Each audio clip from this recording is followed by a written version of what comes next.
বলেন। আমার নাম জীবন। জীবন। জীবন বয়স কত এই মুহূর্তে আপনার? 30 রানিং। 30 বছর বয়স আপনার। জি। বাড়ি কোথায়? নাটোরে। নাটোরে। থাকেন কোথায় এখন? ঢাকাতে? থাকি সাইনবোর্ড। সাইনবোর্ডে। আপনি আমাকে শোনেন কতদিন যাবত, বা কখন মনে হলো যে আসলে এখানে আসা উচিত এবং নিজের জীবনের কিছু সিক্রেটস লাখ লাখ মানুষের কাছে বলা উচিত? এখানে আপনার অনুষ্ঠানে আমি অনেক আগের থেকেই শুনি, এবং ভুল যখন আমার জীবনে যে ভুলগুলো করছি, এই ভুলগুলো করার পরে রাতে যখন ঠিক আছে ঘুমাতে যাই, তখন আমার মনের মধ্যে অনেক পেইন করে। তখনই আমার মনের মধ্যে ঠিক আছে একটা আবেগ আসলো যে না, আমি যে ভুলগুলো করছি, এখানে গিয়ে যদি বলি অন্তত আমার দ্বারা আমি যে ভুলগুলো করছি অন্য কেউ যেন এই ভুলগুলো না করে। এই অনুষ্ঠান কি কোনোভাবে আপনাকে কোনো হেল্প করেছে যে ওইখান থেকে চলে আসার জন্য, মানে ভুলগুলো থেকে চলে আসার জন্য বা নিজের বিবেকটাকে জাগানোর জন্য এই রেডিও অনুষ্ঠানটা কোনোভাবে কি কোনো হেল্প করেছে? রেডিও অনুষ্ঠানটা আমি মনে করি ঠিক আছে শুধু আমার জন্য না, সারা পৃথিবীর জন্যই অনেক বড় একটা পাওয়া। এফএম আসার পরে মানুষের চোখ, যারা অন্ধকারে ছিল তাদের চোখটা খুলে গেছে যে না, এফএমের দ্বারা মানুষ ভুল ভালো মন্দ দুইটাই তাদের জীবনে ঠিক আছে জানতে পারতেছে, আর আসলেই কী করলে ভালো হবে, কী করলে খারাপ হবে, কীভাবে লাইফ সেট করা যাবে, সব কিছুই এখানে ঠিক আছে। মানে ঠিক আছে, আপনার মূল্যায়নধর্মী কথাবার্তা না আমরা অনুষ্ঠানের শেষে যাব, আমরা বরং একেবারে ধারাবাহিকভাবে শুরু করতে চাই, যে কারণে আজকে আপনি লাখ লাখ মানুষের সামনে সিক্রেটসে। প্রিয় শ্রোতা, অনুষ্ঠান চলাকালীন সময় আপনি আমাদেরকে ফোন দিতে পারেন এই নাম্বারে, যদি আপনি এই অনুষ্ঠানে আসতে চান। 09611904904। আমি আবারও বলছি 09611904904। জি জীবন, ধারাবাহিকভাবেই বলুন, আপনি যেখান থেকে বলতে চাইবেন। গল্প বলার আগে একটু ভিন্ন কথা বলতে হবে, সেটা হলো গিয়া আমরা যখন স্বপ্নে দেখি ঘুমন্ত অবস্থায়, যখন ঘুমটা ভেঙে যায় আমরা সাথে সাথে আসলে মনে করতে পারি না যে কি স্বপ্নটা দেখলাম। আস্তে আস্তে ধীরে ধীরে কিছুটা সময় যখন অতিবাহিত হয় তখন পুরোটা স্বপ্ন মনে পড়ে, হ্যাঁ আজকে এই স্বপ্নটা দেখলাম। আমরা প্রথমে শহরে ছিলাম, আমার বাবা একজন ব্যবসায়িক ছিলেন, চাউলের ব্যবসা করতো ভালো। আমাদের শহরের মধ্যে অন্য 10টা ব্যবসায়িকের মধ্যে আমার বাবা ছিল একজন। আমাদের শহরে বাড়ি, আমাদের ব্যবসা, আমরা থাকতামও শহরে, সব কিছুই। জি। আমার বয়স যখন 4 বছর তখন আমি আমার বাবার দ্বিতীয়, আমার বড় বোন আছে, দ্বিতীয় সন্তান আপনি? হ্যাঁ দ্বিতীয়। বাবা কি করতেন? বাবা ব্যবসা করতেন, চাউলের ব্যবসা। জি। তো আমার বয়স যখন 4 বছর তখনই আমাকে স্কুলে দিছে। কিন্তু স্কুলে যখন দিছে আমাকে, এতই ছোট 4 বছর, আমি তখন একটা বুঝতাম না আসলে স্কুল কি। ধীরে ধীরে পরে আমি আমার শহরের অনুভূতিটা ঠিক আছে, পরে আমি স্বপ্নের কথা যে বললাম, পরে ধীরে ধীরে আমার মনে যে শহরে ঠিক আছে আমি যখন স্কুলে গেছি কি করছি, আমি দেখতাম সকালবেলা আমার বাড়ির সামনে একটা নতুন রিক্সা আসতো, অনেক সুন্দর রিক্সা। এই রিক্সায় ঠিক আছে দাঁড়ায় থাকতো, বেল দিত, আমার আম্মা নিয়ে রিক্সায় উঠাই দিত। আচ্ছা। রিক্সায় উঠাই দিত, আমি রিক্সায় উঠে ঠিক আছে স্কুলে যাইতাম। স্কুল থেকে আবার ছুটি হলে ঠিক আছে নিয়ে আসতো। এমন কিছুদিন চলতে থাকে, চলতে চলতে হঠাৎ করে আমাদের ব্যবসা নষ্ট হয়ে যায়। আচ্ছা। ব্যবসা নষ্ট বলতে সেটা বলতেই হবে, আমার বাবার জোয়ার নেশা ছিল। আচ্ছা। জোয়ার নেশার কারণে তার ফ্রেন্ড সার্কেল যারা ছিল তাদের সাথে জোয়া খেলতে খেলতে সে একসময় ঋণগ্রস্ত হয়ে যায়। আচ্ছা। ঋণগ্রস্ত হওয়ার পরে মনে করেন ব্যবসার যত টাকা পয়সা থাকে সব নষ্ট হয়ে যায়। তারপরে আমরা গ্রামে চলে আসি, শহর থেকে গ্রামে চলে আসি। গ্রামে যখন আসি তখন দেখি আমার দাদার বাড়িতে, গ্রাম যে ঘর বাড়ি, জি, খড়কুটার ঘর বাড়ি, কোনো টিন কোনো কিছু ছিল না। উপরে ছিল আপনার, আমরা ছন বলি, ছনের আর পাটখড়ি বিভিন্ন কিছু বেড়া দিয়ে আমার দাদার বাড়ি। তো দাদার মোটামুটি 17-18 বিঘা জমি ছিল। জি। আর আমার দাদার হলে 4 ছেলে ছিল। আচ্ছা। আমার বাবা যখন শহর থেকে গ্রামে চলে আসলো, আসার পরে তখন চলবে কি করে, তখন আমার দাদা বলল ঠিক আছে ব্যবসা বাণিজ্য নষ্ট করছো, তাহলে এখন সংসারে কাজ করো। তো সংসারে মোটামুটি আমি এটুক মনে আছে, আমি আমার শহর থেকে গ্রামে আমাদের যে প্রাইমারি স্কুল আছে এই প্রাইমারি স্কুলটায় ভর্তি করাইছে। আচ্ছা। এখানে লেখাপড়া করতেছি 2 বছর পর্যন্ত। আমার বাবা মোটামুটি নিজের জমি এবং অন্যের জমি বর্গাজে বলি, জি, অথবা কটে বলি, এভাবে নিয়ে চলতে থাকে। আচ্ছা। চলতে চলতে মোটামুটি ভালোই যাচ্ছিল। হঠাৎ করে আবার যখন টাকা পয়সা মোটামুটি কৃষিকাজ করে, মোটামুটি গ্রামে অন্য গাছ আছে না, গাছের ব্যবসা করতো আর কি। তো সেখান থেকে মোটামুটি আবার ইনকাম শুরু হওয়ার পরে আবার সেই বন্ধু বান্ধবের সাথে আবার বাবার জীবনের সাথে পড়ে যায়। হ্যাঁ। আচ্ছা, আবার তাদের তখন সাথে- কি আপনি নিজের চোখে দেখেছেন না এগুলো আপনি শুনেছেন পরবর্তীতে বড় হয়ে? না, আমি তাদেরকে সবাইকে চিনি। আচ্ছা, মানে আপনি যে সময়ের গল্প বলছেন তখন আপনার বয়স কত গ্রামে? গ্রামে যখন ঠিক আছে তখন 5 বছর। 5 বছর। আমি স্কুলে দেখছি- পড়েন না তখনও? না, তখন শহর থেকে গ্রামে আবার ভর্তি করাই দিয়েছে আমাদের প্রাইমারি স্কুলে। আচ্ছা আচ্ছা, ওকে, ঠিক আছে, বলেন তারপর। তখন আবার যখন আমার 6 বছর হয়ে গেছে হুম তখন আমি দেখতাম যে আমার বাবা আবার এরকম বাড়িতে থাকে না। হুম হঠাৎ করে দেশে 10,000 20,000 টাকা আছে, হুম 2 দিনের জন্য উধাও। তখন মা কাঁদতো, যে আমার 2টা সন্তান অলরেডি, হুম হুম আমার বড় বোন আমি, এদেরকে কোনো দেখাশোনা নাই, কাপড় চোপড় কিনে নাই, এদের মানে ঠিক মতো দেখতো না, কাঁদতো। হুম তখন আবার আসতো, যখন টাকা পয়সা শেষ তখন আবার আসতো। আচ্ছা, এমন করতে করতেও মনে করেন মাঝে মাঝে চলে যায় আবার আসে, চলে যায় আবার আসে। এমন করতে ক্লাস 3-তে গেলাম। হুম হুম ক্লাস 3-তে যখন গেছি তখন আমার বড় বোনটা তখন ক্লাস 4-এ পড়ে। এক ক্লাস ডিফারেন্স আমরা। জি, আমার আমারে যে একটা কাপড় সেটাও মনে করেন ঠিক আছে কিনে দেওয়ার মতো অ্যাবিলিটি থাকে না আমার বাবার। মানে আমার ফ্যামিলির অবস্থা এতটা খারাপ হয়ে যায়। হ্যাঁ, কিন্তু আমার দাদা অনেক ভালো একটা লোক ছিল। উনি কোনোদিন কারো কাছে 2 টাকা ধার দেনা, মানে কোনো গন্ডগোল কারোর সাথে আমি যতদিন দেখছি তাকে কোনো দিন করে নাই, এবং সবসময় চেষ্টা করছে নিজের যা কিছু আছে এটা নিয়ে চলার জন্য। আচ্ছা, তো আমার দাদা একদিন বলতেছে যে আসলে আমার আম্মাকে বলতেছে, তোমাকে নিয়ে আসছিলাম এই বাড়ির বউ করে, অনেক স্বপ্ন করে, তো আসলে এই এই ছেলের দিয়ে ঠিক আছে তোমার জীবন চলবে না, তুমি চলে যাও। আচ্ছা, আমার মানে দাদা দাদা নিজে বললো বলতেছে। হচ্ছে আপনার মাকে? মাকে বলার একটাই কারণ ঠিক আছে যে ও তো কিছুই করতেছে না জীবনে, না দেখতেছে ঠিক আছে বাপ মা, না দেখতেছে তার স্ত্রী সন্তান, সবকিছুই কেমন জানি মানে অন্যরকম ভাবে চলতেছে। তখন আমার মা দেখি সত্যি ধৈর্যের বাঁধ যখন ভেঙে যায়, 1 বছর গেছে একটা কাপড় দেয় নাই, 1 বছরের মধ্যে হয়তো বা আমার দাদা কখনো একটা কখনো 2টা কাপড় দিয়েছে, এভাবে কষ্ট করে চলতেছে। আচ্ছা, এখন আম্মা দেখি আমাদেরকে মানে ফেলে রেখে চলে যাচ্ছে। তখন আমি তখন ক্লাস 3 কয় ভাই বোন তখন আপনারা? তখন আমরা 2 ভাই বোন, আর আমার মার পেটে ওই মতো পরে বুঝতে পারছি আর কি আমার আরেকটা বোন ছিল ছোট, আচ্ছা, চলে যাচ্ছে। কিন্তু ওই মুহূর্তে আমি আমাদের পাশের বাড়িতে একটা লোক মানে ওনার ওয়াইফ ডিভোর্স দিছে, ডিভোর্সের পরে ওই লোকটা আরেকটা বিয়ে করছে, করার পরে আগের যে সন্তান ছিল নতুন যে বিয়ে করছে উনি তেমন একটা দেখতে পারতো না, সারাক্ষণ কেমন দেখতাম ঠিক আছে গালাগালি মারামারি এই জিনিসটা ঠিক আছে ফিল করতো।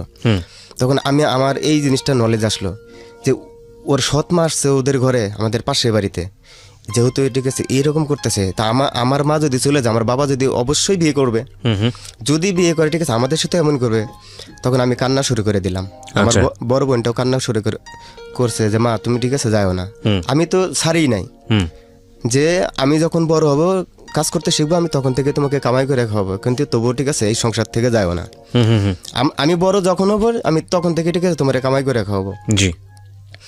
পরে আমাদের প্রতিবেশী যারা আরো চাচি যারা ছিল এরা দাঁড়ায় দাঁড়ায় কথাগুলো শুই না ঠিক আছে আমার মুখের দিকে তাকিয়ে আছে। হঠাৎ করে পরে মা ফিরে আসলো। আচ্ছা, ফিরে আসার পরে ঠিক আছে থাকতে শুরু করলো। ক্লাস 3 থেকে 4-এ গেলাম, মাঝখানে এখন যেটা ক্লাস 4-এ যখন গেছি তখন মনে করেন ওই বাপ ওরকমই কাজ করে না, বাড়িতে থাকে না। তখন আমার যে বাপের ছোট যে চাচারা আছে ওরা সব মনে করেন কৃষি কাজ করে, আমারে তখন ডাকে যে ওই জমিতে ঠিক আছে নাগল চাষ করতেছে ওখানে ভাত দিয়ে আসো, 5 টাকা কামলা নিছে ওখানে ভাত দিয়ে আসো, অথবা এই গরুগুলা ঠিক আছে ওই জমিতে দিয়ে আসো, অথবা গরুগুলা নিয়ে আসো, মানে রেগুলার তখন তাদের সাথে একটা কাজ শুরু করলাম। যখন ক্লাস 4-এ পড়ি তখন আমার বড় বোন যেটা সেটা ক্লাস 5-এ। আচ্ছা, ক্লাস 5-এ পরে তখন মোটামুটি মনে করেন একটু বড় হয়েছে বোনটা। তখন মনের মধ্যে ঠিক আছে মানে তখন টাকা পয়সা তেমন একটা মানে ইনকাম নাই যে বোনের একটা ভালো একটা পোশাক, আমার একটা ভালো পোশাক মার জন্য, এগুলো তেমন একটা মানে সম্ভব হয়নি।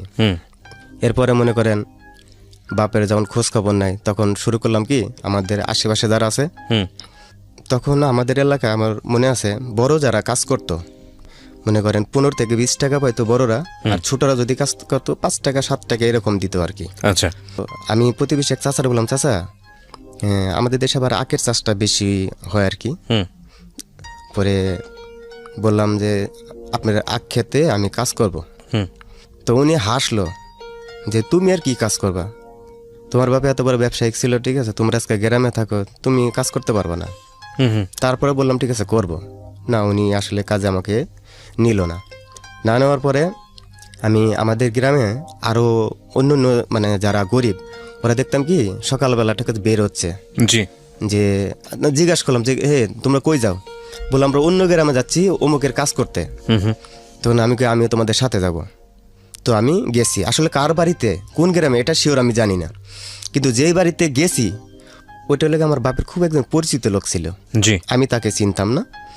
পরে আমি যেমন করে পাট ক্ষেত যতগুলো ফসল আছে সবচেয়ে পাট গাছ যখন ছোট থাকে, পাটের যে বীজটা যখন হয় ধরেন 4 ইঞ্চি 6 ইঞ্চি খুবই নরম থাকে, আচ্ছা একবার যদি ডলা দেওয়া যায় মনে করেন ওটা আর হবে না। পাটের গাছ যখন ছোট থাকে জি আমি মনে করি ডলা মানে ভেঙে দিলে আর হবে না আর হবে না। হুম তা আসলে পাট খেতে কি করে বসতে হয়, কি করে এটা পরিষ্কার করতে হবে মানে আগাছা আপনার কোনো পরিষ্কার, idea ছিল না? আমার কোনো আইডিয়া ছিল না। তা আমি কি করতেছিলাম, আমরা যেভাবে সচরাচর খেলাধুলা করতাম ওই অবস্থায় বসে বসে আমি পরিষ্কার করতেছি, কিন্তু আমি পিছনে একবারও খেয়াল করিনি যে পাটগুলো যে ভেঙে পাট কি অবস্থা পাট তো হচ্ছে। না ওই আখের গাছ না পাট পাট পাটের গাছ আচ্ছা হ্যাঁ আখের ক্ষেত তো ধরেন কেল করা থাকে, কেলের মাঝখানে যাওয়া যায় পরিষ্কার করে। হ্যাঁ হ্যাঁ পাট ক্ষেত আমি নিয়ে যাচ্ছি বা পরিষ্কার করতেছি আগাছা, পিছনে একবারও আমি খেয়াল করিনি যে কি হচ্ছে। হুম মানে যেখানে পাট অনেক ঘন ওখানে একটু মানে পাতলা করে দিতেছি, আর যেখানে ঘাস আছে ঘাসটা আমি মানে আমাদের আঞ্চলিক ভাষা কাশি বলে, নীরকাশি, এটা দিয়ে কাটতেছি। হুম তো যাক আমরা টোটালি 8 জন ছেলে, সবই এরকমই 6 বছর 7 বছর কারো 8 বছর এরকম আর কি। হুম পরে আমি জমির যে মালিক উনি সকালে কি করছে যে 8টা লোক 2টা করে রুটি নিয়ে আসছে হুম হুম আর 1 জগ পানি নিয়ে আসছে। জমির মাথায় আসার পরে দেখে আমি যে দিক দিয়ে পরিষ্কার করতেছি ওটা পুরাটাই মনে করেন পুরো রাস্তা হয়ে গেছে, মানে বসা বসা ভাঙা ভাঙা ভাঙা হ্যাঁ যে বসতে বসতে আসছি। এখন বললে এই তোমরা কাজ স্টপ করো, বন্ধ করো। হুম পরে সবাই উঠছে, কি হয়েছে, এখন আমি পিছে তাকায় দেখি এটা তো পুরো আমি জমির আইল বানায় ফেলাইছি এরকম অবস্থা। হুম পরে কয় তুমি অমুকের ছেলে না, বললাম জি আমি অমুকের ছেলে। কয় তুমি কাজে আসছো, হুম তোমার কাজ করা লাগবে না। উনি কি করলো 7 টাকা আমাকে পকেট থেকে বের করে দিল, তুমি এক্ষণ সোজা বাড়িতে যাবা। আমি বললাম না আমি তো কাজই করলাম না, আমি টাকা নেবো ওখানে। কয় না তুমি ঠিক আছে যার ছেলে ও লাগে আমার খুব ক্লোজ বন্ধু, ও যদি শুনে যে আমার বাড়িতে তুমি কাজ করছো অত মনও খারাপ করতে পারে, হুম হুম আমি টাকা নেবো না। তারপরে 7 টাকা জোর করে দিছে, হুম আমি পকেটে করে ঠিক আছে নিয়ে বাড়িতে চলে আসছি। যে কোন একভাবে বাপে 2 দিন পরে জানতে পারছে যে আমি অমুক জায়গায় কাজ করতে গেছি। বাবা বলতেছে তুমি তো ঠিক আছে অমুকের বাড়িতে কাজ করতে গেছিলা, তো তোমাকে যে টাকা দিয়েছে সে টাকা কই। তো আমি এই 7 টাকার থেকে 2 টাকা খরচ করছি, 5 টাকা রাখছিলাম। হুম হুম এই 5 টাকা আবার রিটার্ন করছি। রিটার্ন করলাম। স্কুল মাঝে মাঝে এই গ্যাপে গ্যাপে বাপ এটা বলে তারপরে শুনি না, মাঝে মাঝে অন্যের কাজ শুরু করলাম। স্কুল মনে করি 1 সপ্তাহ যদি 3 দিন স্কুলে যাই, শুক্রবার সহ 4 দিন মনে করে অন্যের কাজ করি। হুম আর আমার দাদার বাড়িটা ছিল 3 বিঘে জায়গার উপরে বাড়ি, 10 কাঠার মধ্যে ছিল পুকুর, জি আর বাদ বাকিটা ছিল আপনার লেবু বাগান। তখন আমার মাথার মধ্যে ঠিক আছে ক্লাস 4-এ যখন পড়ি তখন আমাকে বললো মা এভাবে তো চলা যাবে না। হুম তখন মনে করো ওই যে মানুষের বাড়িতে কাজ করি 8 টাকা 10 টাকা, তারপরে আম্মা কিছু মুরগি পালতো, হুম এরকম করতে করতে কিছু ছাগলের বাচ্চা কিনে দিলাম আম্মাকে। হুম হুম এরপরে যদি একটা মিষ্টি কুমড়ার দাম হয়েছে 2 টাকা, হুম ওইটা আমাদের বাড়ির থেকে 7 কিলোমিটার দক্ষিণে আমাদের ক্যান্টনমেন্ট। জি ক্যান্টনমেন্টে আমি জানি ক্যান্টনমেন্টের বাজার যদি এটা নিই 3 টাকার 2 টাকার জিনিস 5 টাকা বিক্রি করা যাবে। হুম তখন আমি মনে করি প্রতি সপ্তাহে 1 দিন অথবা 2 দিন স্কুলে, প্রাইমারি স্কুলে হ্যাঁ অথবা 2টা ক্লাস করছি। আর আমার একটা স্যার ছিল, স্যারটার নাম ছিল ইসমাইল, খুব ভালো ছিল। আর আমি প্রাইমারিতে যখন লেখাপড়া করছি আমি স্টুডেন্ট তখন অনেক খারাপ ছিলাম। খারাপ বলতে এই কারণেই আমার বাড়ির কাছে যখন মানুষ স্কুলে যেত তখন আমি এই জমিতে থাকতাম, হয় কারো কাজ করতেছি অথবা ঠিক আছে নিজের গরু, বাড়ির গরু যেটি গরু দেখতেছিলাম, অথবা ভাত নিয়ে যাচ্ছি এরকম কিছু। অনেক জি। কিরে আমরা স্কুলে যাচ্ছি আর তুই মাত্র ঠিক আছে জমিতে যাচ্ছ কাজের লোকের কাছে ভাত নিয়ে, তখন বলতাম হ্যাঁ। তো এভাবে কাজ কাম করি। ক্লাস 5 ক্লাস 6 যখন গেছি তখন মনে করেন আমার ছোট বোনের পরে আরও ছোট একটা ভাই। হুম হুম এরপরে মানে ক্লাস 8-এ যখন গেছি, হুম ক্লাস ক্লাস 8-এ যখন পড়ি তখন আমার ছোটো ভাইটা আমার সাথে মোটামুটি কথা বলে। আর এতদিন পর্যন্ত মনে করেন আমি আমার এই যে সবজি চাষ করতাম যে আমার বাড়ির ভিটায়, এগুলা মুরগি, হাঁস মুরগি, ছাগল এগুলো বিক্রি করে আমি আমার ছোট ভাই বোনদের লেখাপড়া, পোশাক পরিচ্ছদ, আমার আম্মাকে দেখাশোনা এভাবেই করতাম। জি। সবসাথে একটা কথা ঠিক আছে না বললেই না, আমি যখন ক্লাস 8-এ তখন হঠাৎ ঈদ চলে আসছে। ঈদ যখন চলে আসছে তখন ঈদের একদিন আগে, হয়তো কালকে ঈদ, আজকে জি। ঈদের আগের দিন আর কি, সবাই দেখি নতুন নতুন কাপড় চোপড় পরতেছে। তখন আমার ঠিক আছে, আমার কাছে কিছু টাকা ছিল, আমি আমার বড় বোন, ছোটো বোন এদেরকে কেনাকাটা করে দিছি। আর ছোটো ভাইয়ের জন্য আব্বা একটা শার্ট নিয়ে আসছে। জি। একটা শার্ট নিয়ে আসছে। আর আমার খুব শখ হইল ক্লাস 8-এ যখন পড়ি যে এবার ঈদটা ঠিক আছে খুব ভালো মতো করতে হবে। তো আমার কাছে কিছু টাকা ছিল, আর আমি আব্বাকে বললাম যে আমাকে টাকা দাও, ঠিক আছে, আমি আর আমার ছোটো ভাইটা যে জি। আমরা মার্কেটে যাবো, কেনাকাটা করবো। ওনার কাছে আসলে 1000 টাকাই ছিল, আমি আসলে জানতাম না। উনি বলতেছে টাকা পয়সা নাই। তাই আমি অনেক মন খারাপ করি, কান্নাকাটি করি। মাও কিছু বলে বাবারে, তখন বাবা ওই 1000 টাকা বের করে দেয়। আমি প্রায় 1000 টাকা নেই, আমার কাছে কিছু ছিল, আমাদের ক্যান্টনমেন্টে মার্কেটে যাই। জি। ওখানে যাওয়ার পরে আমি আমার ছোট ভাই, ওর জন্য একটা শার্ট প্যান্ট, আমার জন্য শার্ট প্যান্ট আর বাটা আপনার জুতা, এগুলো ঠিক আছে কেনার পরে যখন আমাদের সাইকেল নিয়ে যাই, আমাদের বাড়িতে যখন ঢুকবো এমন সময় দিকে আমাদের বাড়িতে চিল্লাপাল্লা হচ্ছে। উনি বলতেছে টাকা আমাকে দিতেই হবে, টাকা না দিলে আমার কালকে ঈদ, আমার মানে বাল বাচ্চা নিয়ে ঠিক আছে ঈদ করতে পারবো না। আমার বাবা কোনো সেমাই চিনি কিছুই কিনে নাই। তখন আমি জিনিসটা ঠিক আছে শোনার পরে ঠিক আছে খুব খারাপ লাগলো, কি বলতেছে। পরে অনেক জ্ঞান আব্বা যতই বলতেছে আমার কাছে টাকা নাই, ঠিক আছে, উনিও বলতেছে টাকা আমাকে দিতেই হবে। পরে আমার কাছে খুব খারাপ লাগলো, মানে লাস্টে বাবাই বলেই দিল, তো আমার কাছে 1000 টাকাই ছিল, কিন্তু আসলে ছেলেটা অনেক কান্নাকাটির পরে ঠিক আছে আমি দিয়েছি, ও মার্কেটে গেছে। তখন আমি কী করলাম, বাড়ির বাইরে থেকে আমি ছোটো ভাইয়ের কাপড় চোপড়গুলো ওরে দিয়ে বললাম তুই বাড়িতে যা, আর আমার কাপড় চোপড়গুলো আবার সাইকেলে নিছি। নিয়ে এই রাতের বেলা আমি আবার ঘুরে 7 কিলোমিটার সেই ক্যান্টনমেন্টে আবার গেছি। জি। আমি যেই দোকান থেকে জুতা কিনছি ওই দোকানে যা বললাম, দেখেন আসলে আমার সমস্যা, আমি জুতা ধরে ফেরত দিব। ওনার আসলে অনেকবার বললাম, জুতা ফেরত নেয়নি। তারপরে যেই দোকান থেকে শার্ট আর প্যান্ট কিনলাম সেখানেও বললাম ঠিক আছে এগুলো একটু ফেরত নেন, আমাকে টাকা ফেরত দেন। ওনারা বলতেছে কোনো জিনিস ফেরত নেওয়া হয় না। অনেকবার বলার পরে যখন না হয়েছে তখন মনটা খারাপ করে রাত 12টা-1টার দিকে বাড়িতে আসছি। পরে ঈদ করলাম। ঈদ করার পরে আমি প্যান্টটা ধুইছি, ধোয়ার পরে শুকা দিছি, কিন্তু বিকেলবেলা দিয়ে প্যান্টটা নাই, প্যান্টটা চুরি হয়ে গেছে। আচ্ছা। যখন প্যান্টটা চুরি হয়ে গেছে তখন ঠিক আছে ক্লাস 8-এ পড়ি, আসলে যেসব প্যান্ট পরতাম সেটা লেগে আমরা গ্রাম অঞ্চলে কিছু কিছু বাজারে আপনার পুরাতন প্যান্ট বিক্রি করে, আমি ওইসব প্যান্টই ব্যবহার করেই স্কুলে যাইতাম। স্কুল যে ড্রেস আমি কোনোদিন বানাতে পারিনি। তো হঠাৎ করে স্কুলে দেখি আমার একটা বন্ধু একটা জিন্স প্যান্ট পরছে, আপনার হাঁটুর দুই পাশে একটু সাদা সাদা, খুব ভালো লাগতেছে। মানে আমারও স্বপ্ন আমি এই প্যান্ট কিনবো। তা আসলে ঠিক আছে জিজ্ঞাসা করলাম এই প্যান্টটির দাম কত, তো উনি বললো ঠিক আছে এই প্যান্ট অনেক দাম। উনি দামটা বলেন অনেক দাম, আমার ভাই ঢাকার থেকে দিছে। আমার স্বপ্ন এমন একটা প্যান্ট যদি কিনতে পারতাম। পরে আমি মনে করেন আমাদের শহরের বাইরে একটা হাট আছে প্রতি রবিবার, হাটটা মনে করো অনেক দূর দূরান্ত থেকে ঠিক আছে লোকজন আসে এবং সব কিছু পাওয়া যায়। হাটটা আনুমানিক 1/2 কিলোমিটার লম্বা। জি। অনেকটা বড় সেই হাটটা। পরে আমি সেই হাটে যাই, যাওয়ার পরে এই যে পুরাতন প্যান্ট ওরা তো স্টক নিয়ে আসে, আমি খুঁজতে একটা প্যান্ট পাইছি, কিন্তু আমার কোমরের চাইতে অন্তত ঠিক 6 ইঞ্চি কোমর বড় ছিল, কিন্তু সেম সিস্টেম যে হাঁটুর দুই পাশে সাদা।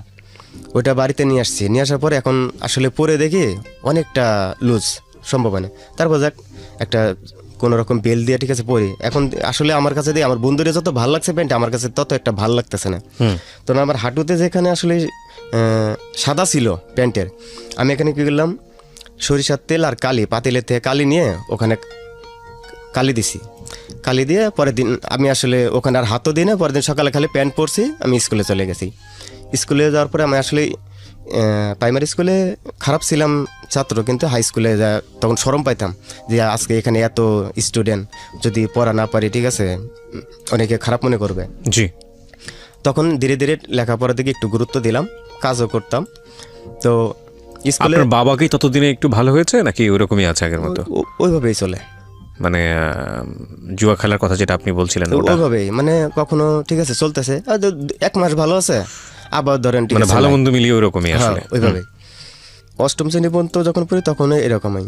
পরে আমি স্কুলে গেছি, হঠাৎ করে আমার হাত, যখন আমি বসছি ক্লাসে, আমি সবসময় ফার্স্ট বেঞ্চে, পড়া হইলেও ফার্স্ট বেঞ্চ, না হইলেও ফার্স্ট বেঞ্চ, পিছিয়ে কখনোই বসতাম না। তখন হঠাৎ করে আমার যখন বসছি তখন এরকম আমার হাতটা আমি হাঁটুর উপর দিছি, ওই যে পাতিলের কালি আর সরিষার তেল দেওয়া যে আমি ঠিক আছে আমার 2 হাঁটুর 2 পাশে যে সাদা ছিল প্যান্টের, এটা যে কালার করছি কালো হয়ে গেছে, এটা আমার আর স্মরণ নাই। হাত দিছি সরিষার তেল আর কালি, এটা তো কালো, আমার হাতে ঠেকছে, আমি খেয়াল করিনি। আমি ধরুন আমার মুখে হাত দিছি, হঠাৎ করে আমার চোখটা দেখি যে আমার নাকের দিকে কালো দেখা যায়, তখন দেখলাম যে আমার হাতে কালি ভরে গেছে। আচ্ছা। তো আমার যে টিচারটা ছিল উনি দেখতে পেয়েছে জিনিসটা, উনি বুঝে নাই যে আসলে প্যান্টের থেকে ঘটনা, উনি খালি মুখের দিকে চাইছে, আমি আস্তে করে বেরিয়ে সোজা বাড়িতে চলে আসছি। এরপরে ক্লাস 8-এ ফাইনাল পরীক্ষা শেষ। ফাইনাল পরীক্ষার পরে ঠিক আছে এখন ক্লাস 9-10-এ যখন বই কিনবো তখন তো অনেকটা টাকার দরকার ওই মুহূর্তে, ঠিক আছে। তো বাবাকে বললাম, রেজাল্ট ভালো করছি, রেজাল্ট ভালো, এখন বাবাকে বললাম টাকা দাও বই কিনবো। উনি বলতেছে না, বই বই কেনার মতো ঠিক আছে টাকা নেই, এখন কাজ করতেছো ঠিক আছে কাজই করো। তখন কি করবো, আমাদের এলাকায় একটা কন্ট্রাক্টর ছিল, উনি মনে করেন রাজশাহী, চাপাই, দিনাজপুর, রংপুর বহুত দূরে দূরে কন্ট্রাক্টারি করে। তো ওনার সাথে মনে করেন আমি পাকা রাস্তার কাজে চলে যাই, চাপাই নবাবগঞ্জ সোনা মসজিদ, সেখানে মনে করেন 1 মাস কাজ করি। 1 মাস কাজ করার পরে সেখান থেকে টাকা নিয়ে এসে আমি বই কিনি, বই কিনে কিছু কাপড় চোপড় কিনি, আমার বড় বোনকে যা কিছু লাগে, ছোট ভাই বোনদেরকে, আমি এরকম করে চলি। কিন্তু যে পাকা রাস্তার কাজ করতাম, কন্ট্রাক্টরে যারা করে আপনার পিস কতটুক দেওয়া লাগবে, পাথর কতটুক দেওয়া লাগবে, বালি কতটুক ব্যবহার করতে হবে, ইট খোয়া যেটা বলি কেমন ব্যবহার করতে হবে, প্রত্যেকটা জিনিসের কোনো পাকা রাস্তার মধ্যে ঠিক আছে একটা মাপ আছে। ওনারা কী করে আমাকে বলে দেওয়া যায়, মানে আমি একটু মোটামুটি যদ্দূরই লেখাপড়া পড়তাম 8ম শ্রেণী পর্যন্ত, তখন ওই টিমের মধ্যে 60 জন লোক ছিল, 60 জনের মধ্যে আমি মোটামুটি সব হিসাব পাতিও রাখতাম, কারে কত টাকা মানে কন্ট্রাক্টর দিল, কোন বাজারটা ঠিক আছে করতে হইলো, কী লাগবে, এই জিনিসটা দেখতাম। তো উনি আমার কাছে হিসাব দিত যে এই বালিটা কমাই দিবি, খোয়াটা কম দিবি, বালিটা বেশি দিবি, তাহলে খোয়ার তো দাম বেশি, বালির দাম কম, মানে বাঁচতেছে। তারপর আপনার পিস যেখানে লাগবে 100 ব্যারেল, এখানে ধরেন 90 ব্যারেলে কাভার করতে বলে। এরপর পাথর যেখানে লাগবে ধরেন 10 টাকা, সেখানে 8 টাকায় কীভাবে ঠিক আছে কাভার করবে, এইভাবে। তো 6 মাস তার সাথে মাঝে মাঝে মানে কাজ করছি, স্কুলে গেছি, ক্লাস যখন 9ম শ্রেণীতে। তখন 6 মাস পরে আমি আনুমানিক হিসাব করে দেখলাম যে এখান থেকে সে 2 থেকে 2.5 কোটি টাকা ইনকাম করছে, কারণ আমার হাত দিয়ে তো হিসাবটা হয়েছে। তো 6 মাস পরে আমাকে যে নির্দিষ্ট যে আমার মজুরি ছিল, মজুরি স্যার আমাকে 20,000 টাকা দিছে। আচ্ছা। তখন আমি মনে মনে ভাবলাম যে 6 মাস তাকে এত টেক কেয়ার করলাম, এত টাকা, যেখানে 2 থেকে 2.5 কোটি টাকা লাভ হয়েছে, আমাকে 20,000 টাকা দিছে, যা আমি এই কাজ আর করবো না। তখন ওখানে কাজ ছেড়ে আমি চলে আসলাম ঢাকায়। ঢাকায় আসার পরে প্রথমে চাকরি নিলাম, এটা হলো গিয়ে আপনার 2002 সাল। 2002-এ চাকরি নিলাম, তখন আপনার বেতন ছিল 900 টাকা। জি। 900 টাকা বেতন, আর 50 টাকা ছিল অ্যাটেন্ডেন্স বোনাস, সারা মাস যদি ঠিকমতো ডিউটি করে তাহলে 50 টাকা বেশি দেয়। আচ্ছা। তো এটা সহজে ঠিক আছে সারা মাস ডিউটি করা যায় না, অনেক সময় 5 মিনিট লেট হইলে ওই টাকাটা কেটে দেয়। তো ওখানে হেল্পারই শুরু করি প্রথমে। গার্মেন্টসের ভিতরে এই প্রথম গার্মেন্টস জগৎটা আমাকে দেখা। গার্মেন্টসে যখন দেখলাম তখন মনে করেন 11 দিন হেল্পারি করলাম। আমার মাথার মধ্যে একটাই থিম, একটাই চিন্তা, ঠিক আছে আমাকে ইনকাম করতে হবে, আমার মাকে দেখতে হবে, আমার বোনকে দেখতে হবে, ছোটো ভাই বোনকে দেখতে হবে, জি, এটাই আমার মূল বিষয়। তো মনে করেন 11 দিন হেল্পারি করার পরে এখন আমি 2টা কাজ শিখছি। দুইটা কাজ শিখছি, একটা লেগে নেক বলি যেটা গলা একটা সেলাই, একটা শোল্ডার যেটা বলি কাঁধ, এটার একটা, 2টা সেলাই শিখছি। আমি বললাম 2টা যেহেতু শিখছি আমি, ঠিক আছে আমি এখানে আর থাকবো না, পরে অন্য এক ফ্যাক্টরিতে যাই ইন্টারভিউ দিলাম। আমাকে জিজ্ঞেস করে কী কাজ পারো, আমি বলি শুধু এই 2টা কাজ পারি। তো ওনারা আমাকে বেতন দিল 1400 টাকা। আচ্ছা, তা আমার টার্গেট 11 দিনের মধ্যে 1400 টাকা বেতন পাইছি। আমার দরকার মেশিন, আমি যদি মেশিনটা চালাতে পারি তাহলে যদি 2 মাস 6 মাস চালাই অবশ্যই আমি ঠিক আছে আরও উপরে যেতে পারবো, এটাই ছিল আমার টার্গেট। কিন্তু যেখানে 1400 টাকা বেতন নিলাম, তো যেই বাসাটা আমি বাসা ভাড়া নিয়েছিলাম ওটা 200 টাকা ভাড়া ছিল, মাটির ঘর ছিল, আমার কোনো আসবাবপত্র কিছুই ছিল না। এটা ঢাকাতে? জি, ঢাকা। আচ্ছা, কোন এলাকায়? সাভার। সাভারে। কত সালের ঘটনা? রাজাসন 2002 সনে।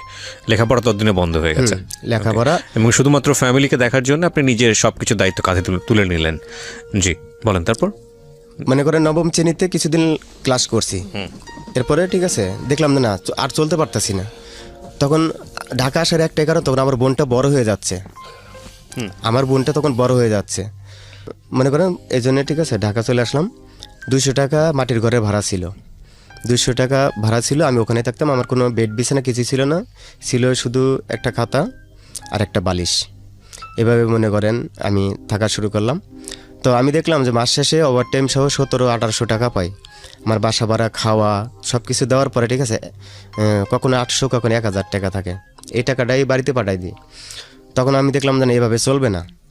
আপনার ওই মেন সাভার থেকে আপনার প্রায় 30-40 টাকা ভাড়া, দক্ষিণ রাজাসন একটা জায়গার নাম। আমার বাসার থেকে আমি যেখানে থাকি ওখান থেকে আরও ধরেন 20 টাকা রিক্সা ভাড়া, এরকম ভিতরে গার্মেন্টস ছুটি হওয়ার পরে এসে ভিতরে যায় মনে করি রিক্সা চালাইতাম, পুরস্তা গ্যারেজ থেকে রিক্সা চালাইতাম। তো তখন তো ভাড়া ছিল কম, মনে করেন 2 ঘন্টা 3 ঘন্টা 4 ঘন্টা রিক্সা চালাই দেখেছে 40 টাকা 50 টাকা এরকম হইতো। তো তারপরেও দেখতাম যে ওই টাকাতে মোটামুটি আমার যে সারা মাসের খরচ এটা হ্যাঁ হয়ে যেত। আর আমার যে বেতনটা 1700-1800 টাকা যে বেতনটা, এই বেতনটা মনে করেন আমি প্রতি মাসে যেদিন বেতন পেয়ে আমি সেদিনই খালি দেখি যে আমার এলাকা বাড়িতে পাঠিয়ে দিতে, হ্যাঁ পরিচিত কেউ আছে কিনা। এমনভাবে প্যাকেট করি পলিথিন দিয়ে ঠিক আছে সুতা দিয়ে বান দিই যে এটাতে না খুলে, আমি বলি এটা সুজা নিয়ে আমার মারে দিবেন, আর এটা খুললে ঠিক আছে খুলতে খুলতে উনি ধরা খেয়ে যাবে যেটা খুলছিল। গাম টেপ দিয়ে সুতা পেঁচাই যেটা যেন না খুলে। এটা কি করতাম, প্রতি মাসে কোনো না কোনো একটা কাপড় কিনতাম, হয় ছোটো ভাইয়ের জন্য কি মার জন্য কি বোনের জন্য, ওই কাপড়ের ভিতরে টাকাগুলো দিয়ে পেঁচায় ঠিক আছে কারোর কাছে পাঠাই দিতাম। তো এভাবেই চলতে থাকে মনে করেন। কিন্তু লেখাপড়ার দিকে মনটা ঠিক আছে খুব মানে খারাপ লাগে যে সাথে সবাই লেখাপড়া করতেছে, আমি ঠিক আছে লেখাপড়া করতে পারতেছি না। তো যাক 3 মাস চাকরি করি, 3 মাস পরে ঠিক আছে কাজটা মোটামুটি ঠিক আছে ভালো জানি। এখন নতুন একটা বড় ফ্যাক্টরিতে গেলাম, সেখানে আমার বেতন ধরলো 2800 টাকা। 2800 টাকা বেতন ধরলো। 2800 টাকার বেতন ধরার পরে আপনার সেই জানুয়ারি ওই অফিস সেবার যে মালিকটা ছিল উনি জাপানে থাকতেন, তো 1 মাস 2 মাস পরে পরেই ঠিক আছে বাংলাদেশে আসতো। কিন্তু উনি আসলে সবসময় নাকি জাপানে নেশা করতো, নেশা বলতে মদ বিয়ার এসে এগুলো ঠিক আছে খাইতো। মানে দেখতাম সেন্সটা কেমন জানি, পরে বুঝতে পারছি উনি নিজে বলছে আমার আর কি, মালিকটা নিজে। ও ফ্যাক্টরিতে আসার পরে একটা অনুষ্ঠান, মানে জানুয়ারিতে একটা অনুষ্ঠান দিছে কোম্পানির ঠিক আছে একটা উপলক্ষে। তো অনুষ্ঠানের মধ্যে ঠিক আছে স্টেজে বলতেছে যে কে এখানে যারা ঠিক আছে আমার এই কোম্পানিতে কাজ করেন, যার যার শখ ঠিক আছে আমি গান শুনবো। তো আপনারা ঠিক আছে কেউ যদি পারেন ঠিক আছে আমাকে একটা খুব ভালো গান শোনাবেন। কেউ মানে মালিকটা একটু রাগী ছিল, তো ফ্লোরের মধ্যে অনেক সময় গালাগালি করতো, তো কেউ মানে যাচ্ছিল না। তখন আমি বললাম ঠিক আছে আমি একটা গান গাবো। তো মনে করেন ঠিক আছে আমি একটা অনেক আগের একটা সিনেমার গানের একটা গান গাইছিলাম। তো এই গানটা তার কাছে আর কি ভালো লাগার পরে ঠিক আছে উনি আর কি যখন অফিস শুরু করি অফিসে আমারে ডাকে, আসলে তুমি যে গানটা গাইছিলা এই গানটার সাথে আমার জীবনে অনেকটা মিল আছে। উনি আমাকে কি করছিল 1000 টাকা পুরস্কৃত করছিল। কিন্তু এই গানটা গাওয়ার পরে পরের দিন একটা মেয়ে সরাসরি আমাকে একটা চিঠি দেয়। প্রিয় শ্রোতা, ছোট্ট যেখানটায় ছিলাম তারপর চিঠিটা লিখে সুতার কোণের মধ্যে আমাকে বলে যে সুতার আস্তে করে বলে সুতার কোণের মধ্যে একটা চিঠি আছে, এটা পড়েন। আচ্ছা। তো ওখানে লেখা আছে আমি তোমার ভালোবাসি। তা আমি আসলে এটা কোনো রিপ্লাই উত্তর দেই নাই যে ভালোবাসা ঠিক আছে আমার পক্ষে আসলে ঠিক আছে সম্ভব না। আর তখন আমার বয়স অরিজিনালি তখন আপনার 14 বছর। আচ্ছা, 14 বছর ঠিক আছে আমার বয়স। আমি তখন জানি যদি বিয়ে করি, আমি ছোটোবেলার থেকে ঠিক আছে মেয়েলি ব্যাপারে মানে কখনোই ঠিক আছে যাই নাই একটাই হ্যাঁ, আমি মনে ছোটোবেলার থেকে 14 বছর পর্যন্ত ভাবছি যে মনে বিয়ের সাথে এটাই, যে মেয়ে হইলে ঠিক আছে সকালে উঠবে, ঘর গুছাবে, রান্না বান্না করবে, খাবে দাবে, ঠিক আছে, এটাই মনে হয় ঠিক আছে বিয়ে। আমার মনের মধ্যে প্রশ্ন ছিল যে আমি তো আমার বাবা মাকেই ঠিক মতো দেখতে পারতেছি না, আমি কেন আর একটা মেয়েকে ঠিক আছে আমার ঘরে নিয়ে আসবো, খাওয়াবো। আমি ঠিক আছে কোনো উত্তর দিনে আমি ইশারাতে বলে দিছি ঠিক আছে আমার পক্ষে সম্ভব না। কিন্তু মেয়েটা ঠিক আছে বারবার আমাকে ডিস্টার্ব করা শুরু করে যে না আসলে ঠিক আছে পছন্দ করি, চলো আমরা ঘুরতে যাই, এমন কিছু। পরে হঠাৎ একদিন ওই মেয়েটারও বয়স তখন ঠিক আছে এই আমার মতোই 13 বছর 14 বছর, 13 থেকে 14 বছর বয়স। কি নাম ছিল মেয়েটার? মেয়েটার নাম ছিল মিম। মিম, হ্যাঁ। 13 থেকে 14 বছর বয়স। তো কিন্তু মেয়েটা আমার সাথে অনেক চালাক ছিল, চতুর ছিল। মেয়েটা অনেক চেষ্টা করতেছে, কিন্তু হঠাৎ করে ঈদ চলে আসে। ঈদের মধ্যেও দেখি একটা আংটি বানায়, ঈদ কার্ড, চিঠি, অনেক কিছু ঠিক আছে আমার কাছে আরেকজনের মাধ্যমে দেয়, কিন্তু আমি এটা গ্রহণ করি না। গ্রহণ না করাতে দিই আপনার কাটার বলে গার্মেন্টসে যেটা সুতা কাটে, এটা দিয়ে হাত কেটে ফেলে। আমি যা বলি এটা তো পুরো পাগলাম, এটা ঠিক আছে, এটা আসলে ঠিক না, এটা যে কাজটা করতেছ। পরে কয় ঠিক বুঝে না, ঠিক আছে আমার সাথে সম্পর্ক করতে হবে।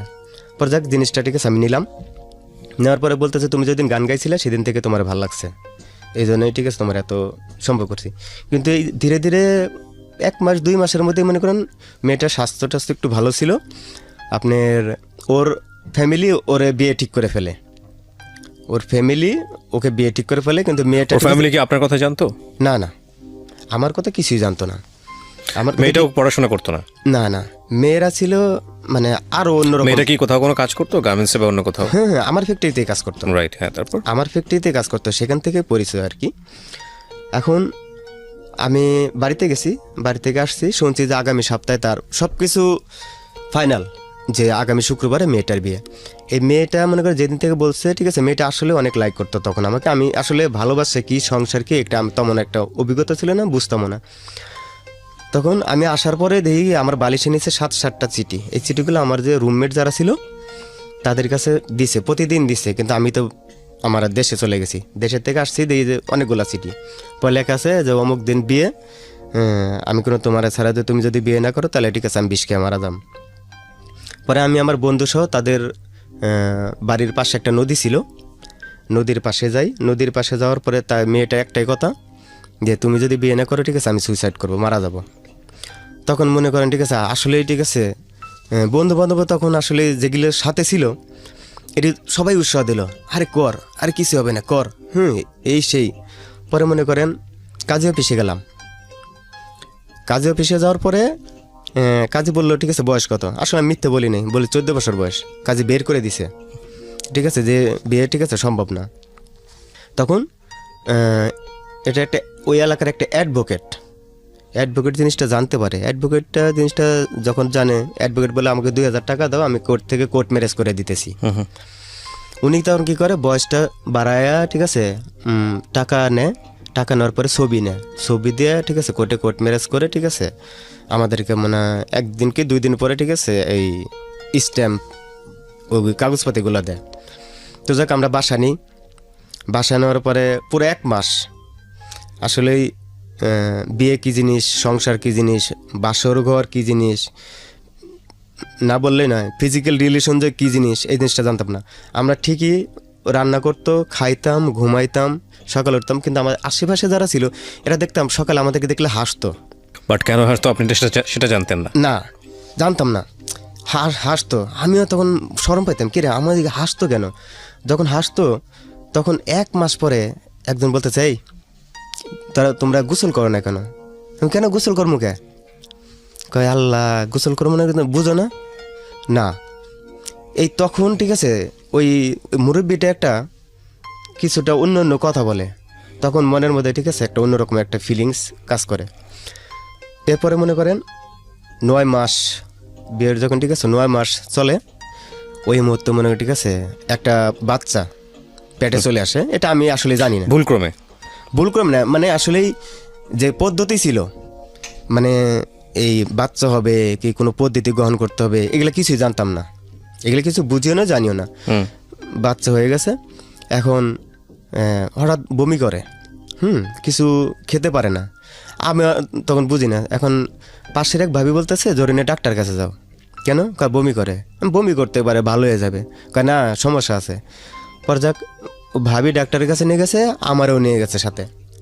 তো ডাক্তার বলতেছে যে উনি তো 3 মাসের প্রেগনেন্ট, না 2.5 মাসের, ঠিক 2.5 মাস 3 মাস হয়ে গেছে, ঠিক আছে প্রেগনেন্ট। 2.5 মাস 3 মাস যখন প্রেগনেন্ট তখন তো ঠিক আছে। জিনিসটা শোনার পরে যে আমি যে বিয়ে করছি আসলে ঠিক আছে, আমার ফ্যামিলিতে আমি কাউকেই জানাননি। হ্যাঁ, আর মানে ওই মুহূর্তে আমার মোবাইলও ছিল না, আমাদের ফ্যামিলিরও কারো মোবাইল ছিল না, আর জানানোর মতো কোনো বুদ্ধি হয় না। প্রথম কথা হলে 14 বছর বয়সে আমি যে বিয়ে করলাম, এটা বলবো কি করে, বলার মতো কোনো মুখ ছিল না, আর সেই নলেজটাও ছিল না। বন্ধু বান্ধব ঠিক আছে উৎসাহ দিয়েছে, কর, সমস্যা নাই, করে ফেল। করছি। পরে টিউবওয়েলে পরে গোসল করতে গেছে, ওখানে মনে করি পিছলা খায় পরে ওই বাচ্চাটি ঠিক আছে নষ্ট হয়ে যায়। ওহো। যখন বাচ্চাটি নষ্ট হয়ে যায় ঠিক আছে, তখন আমি অফিস থেকে আসার পরে দেখি কান্নাকাটি করতেছি, কী হয়েছে। পরে উনি কিছু বলে নাই, ভাবি প্রতিবেশী এক ভাবি বলতেছে, শোনো আসলে টিউবওয়েল পরে গোসল করতে যায় পরে যা এরকম বাচ্চাটা ঠিক আছে নষ্ট হয়ে গেছে। ওকে। পরে এক ডাক্তারের কাছে নিয়ে গেলাম, ওনারা বললো ঠিক আছে যে ভিতরে অনেক ব্লাড আছে এখনও, যেটা এমআর নাকি এই এমন কিছু করতে হবে, তো এই এমন অ্যামাউন্ট লাগবে, ঠিক আছে এটি করে দেব। তো যাক, যেভাবে ঠিক আছে টাকা জোগায় দিলাম, ঠিক আছে উনি অ্যাবর্শন করলো, মোটামুটি সুস্থ। এখন ওই মেয়েটাও চাকরি করে, আমিও চাকরি করি। তখন দুইজনে মিলে ঠিক আছে বেতন পাই মনে করেন 6,000-7,000 টাকা। 6,000-7,000 টাকা যখন বেতন পাই, খাওয়া দাওয়া, পোশাক পরিচয়, তেল সাবান সব ব্যবহার করার পরে আমি মাস শেষে দেখি 2,000 টাকা আমার কাছে থাকে। আমি এই টাকাটাই ঠিক আছে আমি আমার বাড়িতে আমার কাছে পাঠাই দিই আমার সংসার দেখার জন্য। কিন্তু হঠাৎ করে ঠিক আছে মেয়ের ফ্যামিলির থেকে বলে যে তুমি যে চাকরি করো ঠিক আছে, তোমার টাকা পয়সাগুলো কই? ও আমার স্বামীরে দিই। তোমার স্বামীরে দিই, ঠিক আছে কত টাকা ব্যালেন্স করছে? কয়েক টাকাও না। কী করে? মাসে শেষে যা থাকে ওর বাড়িতে দেয়, ওর ভাই বোন আছে। তখন ওনারা যে তুমি কষ্ট করে কাজ করতেছো, তোমার কোনো ভবিষ্যৎ নাই। তখন হঠাৎ করে দেই ঠিক আছে, উনি আমার বলতেছে যে তুমি যে টাকাগুলো প্রতি মাসে 2,000-3,000 যাই থাকে দিয়ে দিচ্ছ, তোমার একটা ভবিষ্যৎ আছে না? পরে বললাম আসলে কয় বছর বয়স হয়েছে, এখন ভবিষ্যৎ কি, ভবিষ্যৎ পরে দেখা যাবে, অন্তত ভাই বোনগুলারে ঠিক আছে একটু মানুষ করি। জি। উনি ঠিক আছে হঠাৎ করে দেখি 1 মাস 2 মাস 3 মাস গেছে, মানে মানতেছে না, টাকা দেওয়া যাবে না, দাও 2 মাস 3 মাস পরে 2,000 দাও, এরকম করে। কিন্তু আমি প্রতি মাসে টাকা যদি বাড়িতে না দিই, আমার ছোটোবেলার স্মৃতিগুলো খালি মনে পড়ে যে ঠিক আছে হয়তো আমার মা কষ্ট করতেছে, বড় বোনটা কষ্ট করতেছে, ছোটো বোনটা কষ্ট করতেছে, হয়তো বা না খেয়ে আছে, এরকম অনেক মনে করতাম।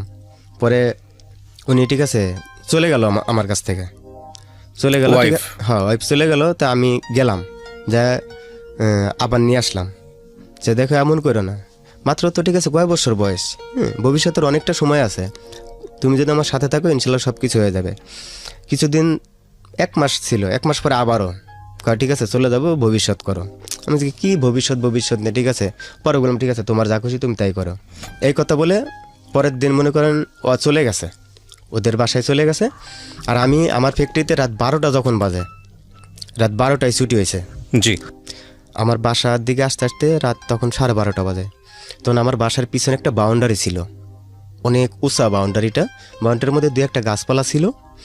তো দেখলাম যে কেমন জানি একটা মানুষের আনাগোনা। তখন আমার কাছে একটা তখন মোবাইল ছিল, একবার ছোট্ট একটা ফোন ছিল। তো ওইটা দিয়ে ঠিক আছে একটু আলো দিয়ে দেখলাম যে একটা মেয়ে দেখা যাচ্ছে আর অনেকগুলা লোক। এই কে কে কে এই বলে ঠিক আছে ওরা মনে করেন 2-3 জন ওয়ালের উপর দিয়ে এসে আমার ধরে নিয়ে ওয়ালের ভিতরে নিয়ে গেছে। আমরা যে এত রাতে এখানে, কালকা যদি কেউ বলে যে ঠিক আছে আমরা এখানে দেখছো এই মেয়ে সহ, ঠিক আছে তোর কোনো মেরে ফেলা মেয়ে সেই মেলা কিছু, আমি ঠিক আছে বলবো না, বুঝিস। হ্যাঁ। পরে আমার মোবাইলটা রেখে দিল, তো পরের দিন কী করলো, মোবাইলটা আবার ফেরত দিল। 2 দিন পরে বলতেছে যে তোর একসাথে যেতে হবে আমার সাথে। কই? যে আমরা অনেক দূরে যাব, কাজ আছে। কাজ কি ভাই একটু বলেন? কয় সে ঠিক আছে যাই বলবো। তোর বেতন পাস কত? বেতন পাই 3,000-4,000 টাকার মতো এক মাসে ইনকাম আছে। কয় তোর একদিনে ইনকাম হবো ঠিক আছে 10,000, 20,000, 50,000 টাকা। কে বলছে এটা বলছে ওই যে রাতের বেলা যার সঙ্গে দেখা হলো। হ্যাঁ, যেই একটা টিম। আগে থেকে কি চিনতেন ওদেরকে?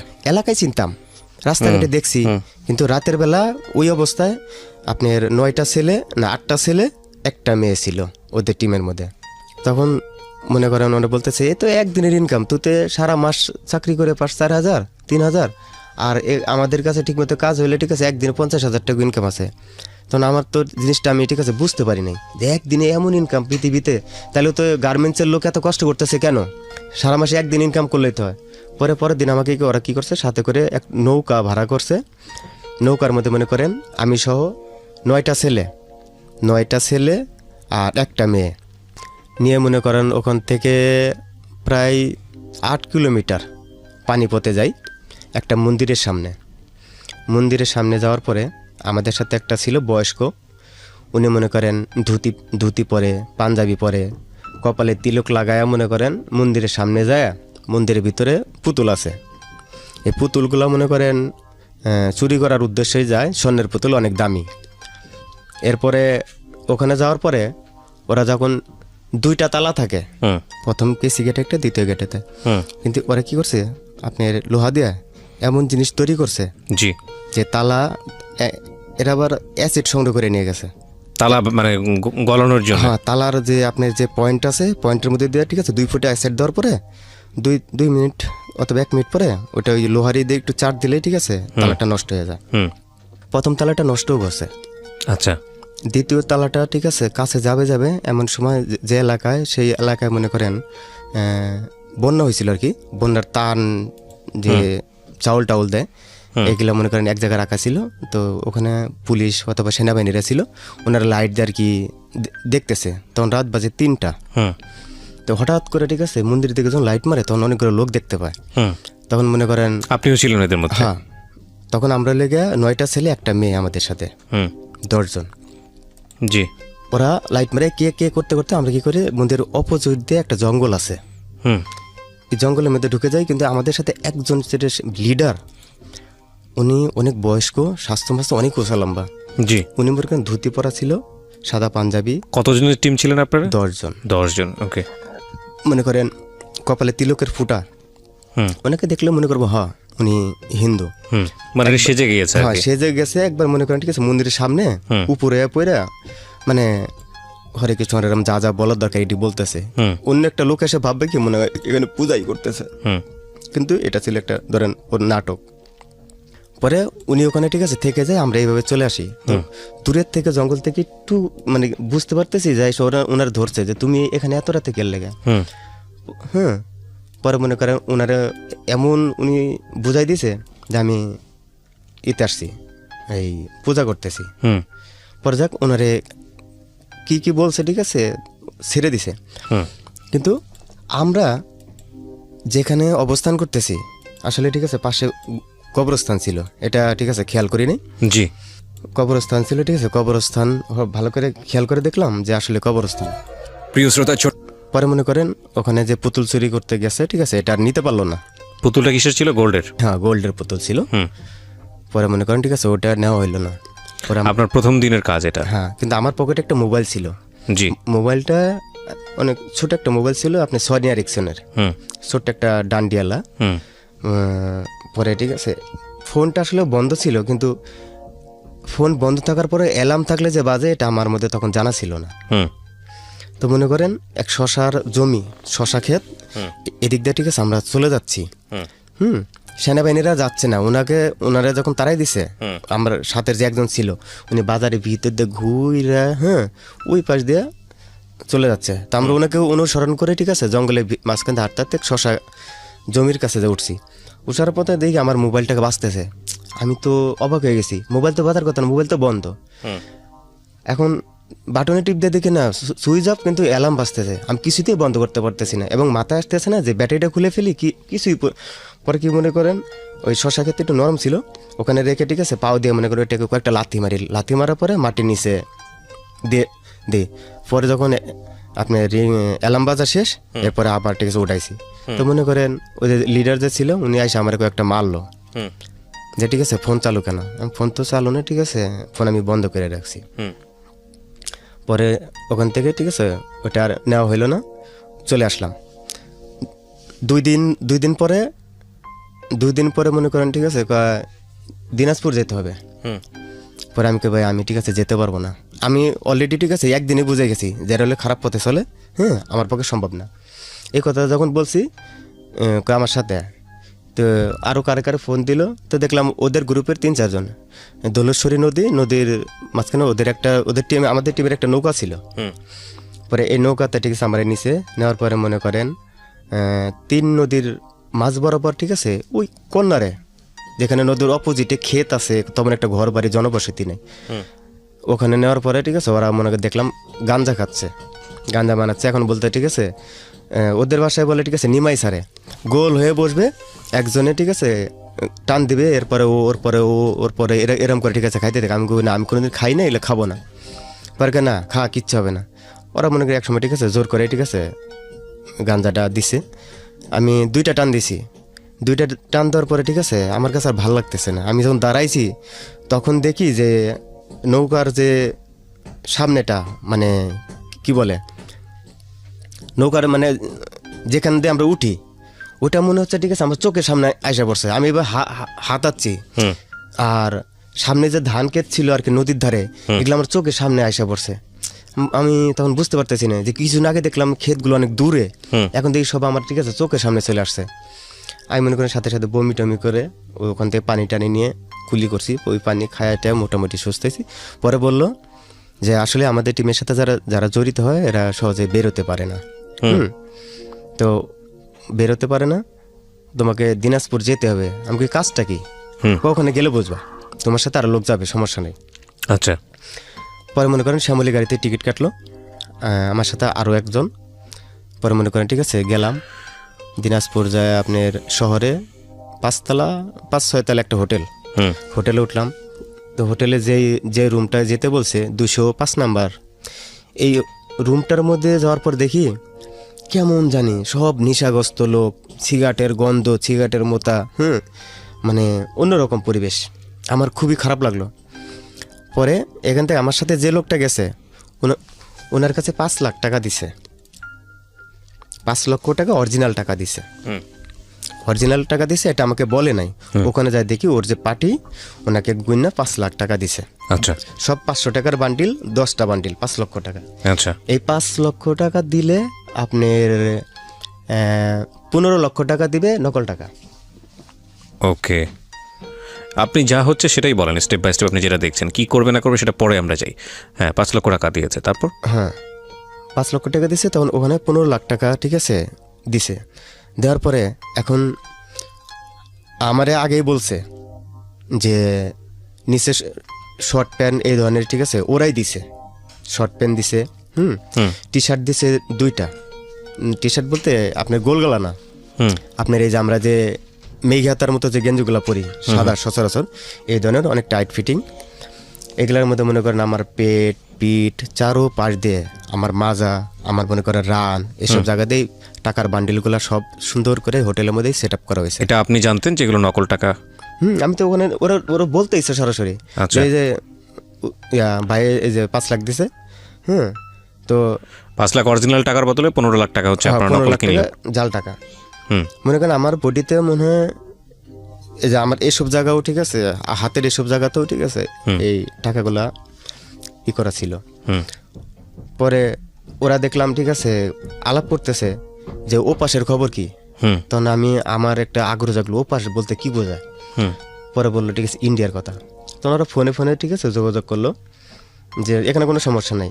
এখানে পরে যেটা বুঝলাম যে বাঙালি আর ইন্ডিয়ানরা মানে যাদের বাড়িতে কাজগুলো করে, এটা লোকে বর্ডারের থেকে কিছুটা ভিতরে আর কি, তার একটা আস্তানা কোন একটা বাড়িতে তৈরি করে নেয়, সেখানে এই জিনিসটা তৈরি করে আর ধীরে ধীরে বাংলাদেশে এইভাবে ঠিক আছে সাপ্লাই করে। আচ্ছা। পরে মনে করেন আবার শ্যামলীতে রাতের বেলা টিকিট করলো, উঠলাম গাড়িতে উঠার পরে আমার সাথে যে লোকটা ছিল উনি এখন আমার কাছে বসবেন না, সিট 2 জায়গায় কাটছে। জি। আমার তখন মনের মধ্যে একটা সন্দেহ হইলো যে এই যে মনে হয় জীবনে ঠিক আছে বিপদ একটা হয়ে গেছে। উনি পিছিয়ে যায় বসলো, তো মনে করেন গাড়ি ছাড়ছে, দিনাজপুর থেকে ওই গাড়িটা আসবে সৈয়দপুর রংপুর হয়ে ঢাকায় আসবে। এরপরে রংপুরের আগে যখন হঠাৎ করে দেখি ঠিক আছে গাড়ি ব্রেক মনে করেন সিআইডি ঠিক আছে গাড়িতে উঠছে, ওইটা বলতে ঠিক আমার পাশের ওনারা ডাইরেক্ট আমার পাশে যে ছেলেটা ছিল ওই ছেলেটা ধরছে দাঁড়া। দাঁড়াইছে, ওনাকে চেক করে দেখে ঠিক আছে, মানে জ্যাকেট ছিল পরে, জ্যাকেটটা খোলানোর পরে দেখে যে আপনি দেখলাম যে একটা জামা পরা, শুধু পকেট, ছোট ছোট ছোট ছোট ছোট পকেট, পুরো সবগুলা ঠিক আছে, ভিতরে ওই লেগে ফ্যান্সি ডিল। পরে ওরা নামাই নিয়ে গেল। আমার মনটা তখন ঠিক আছে অনেকটা ছুট হয়ে যায়। যাক, গাড়ি চলতে থাকে, যমুনা সেতু পর্যন্ত চলে আসি। যমুনা সেতু যখন চলে আসি তখন আপনি যমুনা সেতুর এই পাশে আপনার পুলিশে ইশারা দেয়, তখন গাড়িটা থামে। গাড়িটা যখন থামে তখন রাত 2:30-3টা এরকম আর কি। তখন ওরা ঠিক আছে বলে যে গাড়িতে যারা আছেন সবাই নিচে নামেন, গাড়িটা চেক হবে। তো আসলে কাউকে চেক করে নাই, যারা যা খালি হাতে সব বেরিয়ে গেছে। আমিও বেরোইছি, মনে করেন ঠিক আছে। গাড়ি তৈরি ওরা ব্যাগটা অনেক কিছু চেক করে নেমে গেছে। যমুনা সেতু পার হয়েছি, তখন মনে করেন ঠিক আছে আবার গাড়িটারে সিগন্যাল দিয়েছে পুলিশে, সেখানেও চেক করছে। মনে করেন 3 জায়গা থেকে ঠিক আছে অলরেডি বাঁচলাম। পরে যাক, আমাদের যেখানে নির্দিষ্ট জায়গা সেখানে আসলাম। আসার পরে সব কিছু বোঝাই দিলাম। সব কিছু বোঝাই দেওয়ার পরে আপনার এই আমাদের 5,000 টাকা দিল, অরিজিনাল টাকা। 5,000 টাকা দিয়ে বললো, দেখলি কালকে গেছো আজকে চলে আসছো, 5,000 ইনকাম। পরে মনে মনে কই ঠিক আছে যে 5,000 না, যদি 50,000 হয় ঠিক আছে, ভাই আমার পক্ষে সম্ভব না। সম্ভব, এখানে ঢুকছে, এখান থেকে বেরোতে পারবো না। পরে মনে মনের সিদ্ধান্ত নিলাম না, এরা বইলা তো আর ঠিক আছে এটা ছাড়া সম্ভব না। পরে আমি বাসায় গেছি, বাসায় যে 5,000 টাকা দিছে, বাইরে আলারে যায় ঠিক আছে বললাম যে এই যে আপনার ঘর ভাড়া, আমার একটু বাড়িতে সমস্যা হয়েছে, চলে যাব। আর আমার ঘরে হালকা পাতলা যাইছিল, মনে করি এটা আমার পাশের এক বন্ধু ছিল, ওর বলে এই জিনিসগুলো ঠিক আছে তুই নিয়ে যা। আমার একটা স্বপ্ন, এখান থেকে ঠিক আছে আমাকে সরতে হবে।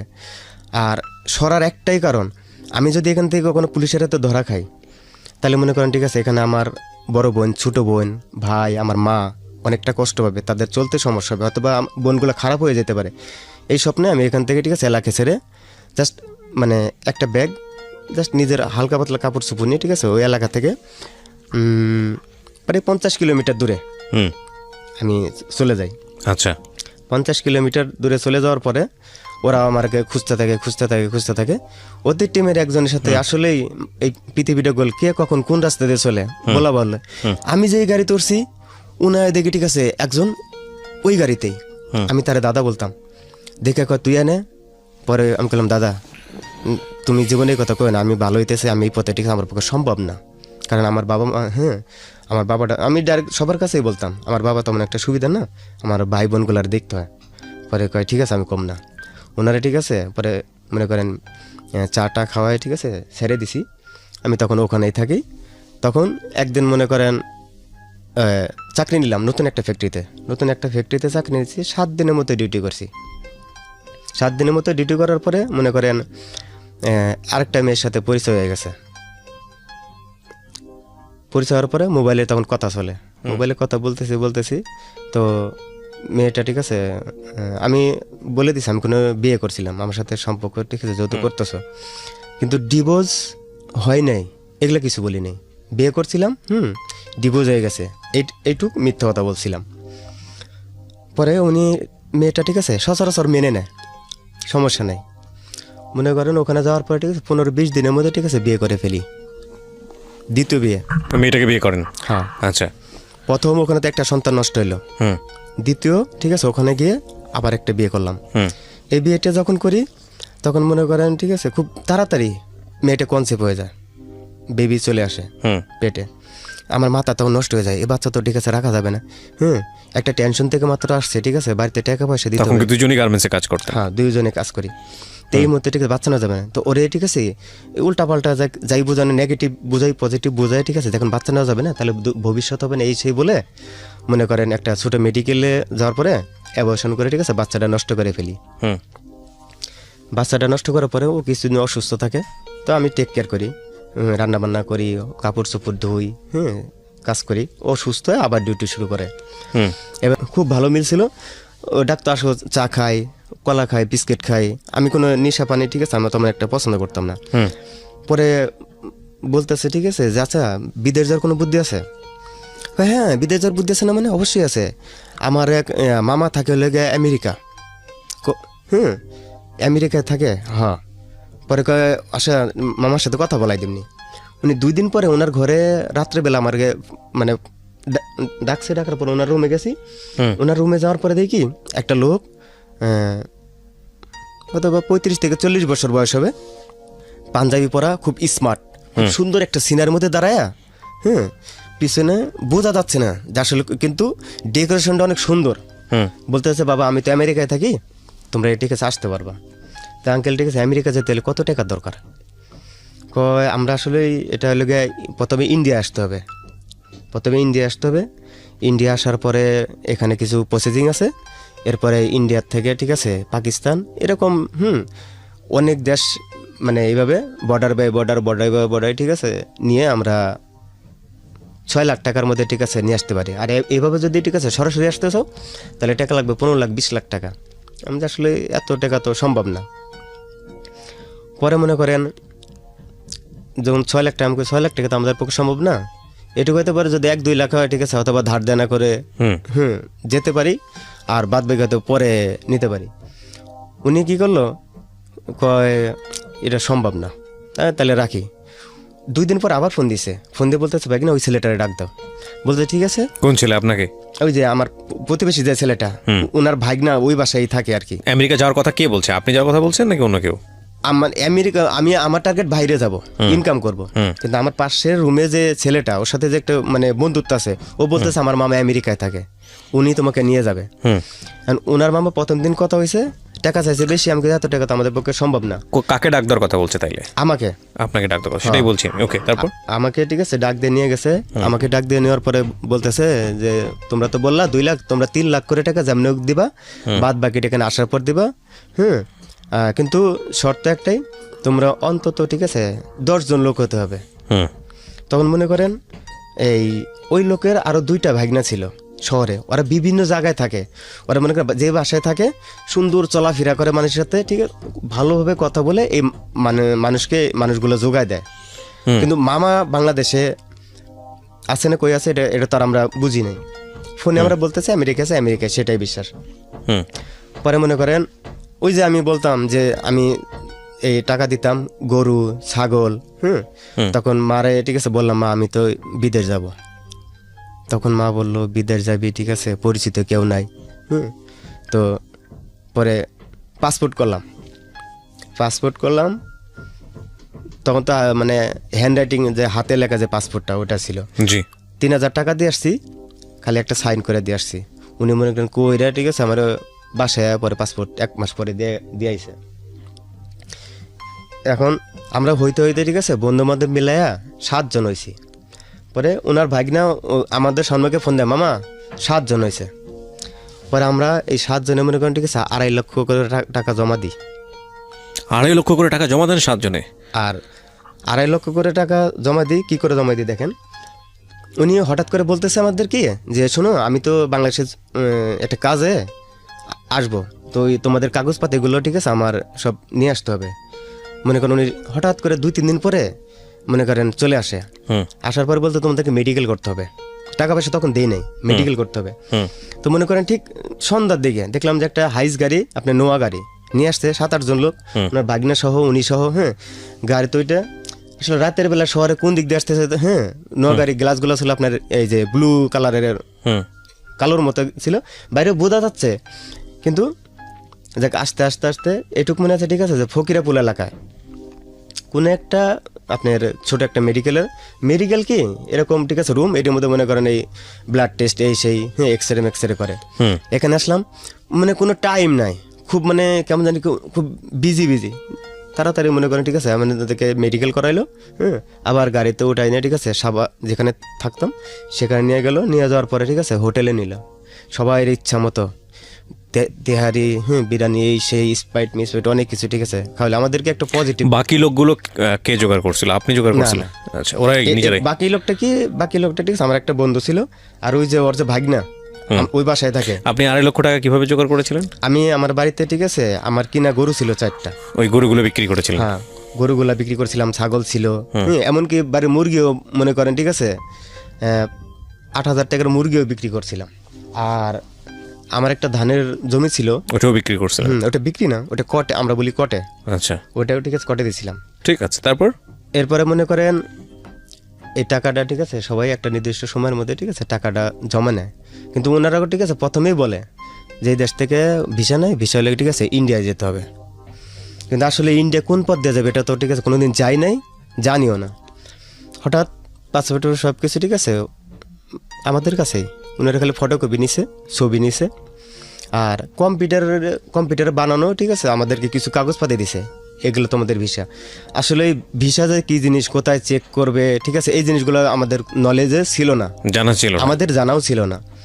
আমরা তো অন্ধবিশ্বাস হয়ে গেছি যে একই বাসায় থাকি, ওনারা কি আর আমাদের সাথে মিথ্যে বলবে। পরে মনে করেন আমাদেরকে ঢাকায় নিয়ে আসে, ঢাকার থেকে নিয়ে যায় আমাদেরকে আপনার কক্সবাজার। কক্সবাজার নেওয়ার পরে আপনি ঠিক আছে ওখান থেকে তখন আমি বললাম ঠিক আছে এই নদী পথে ঠিক আছে এদিক দিয়ে কি যাওয়া যাবে, হ্যাঁ এই দিক দিয়ে ঠিক আছে ইন্ডিয়া যাওয়া যাবে। কিন্তু ওনারা ঠিক আছে আমাদেরকে ইন্ডিয়ায় নেয় নাই, আপনি নৌকায় করে ঠিক আছে আমাদেরকে নিয়ে গেছে মায়ানমারে।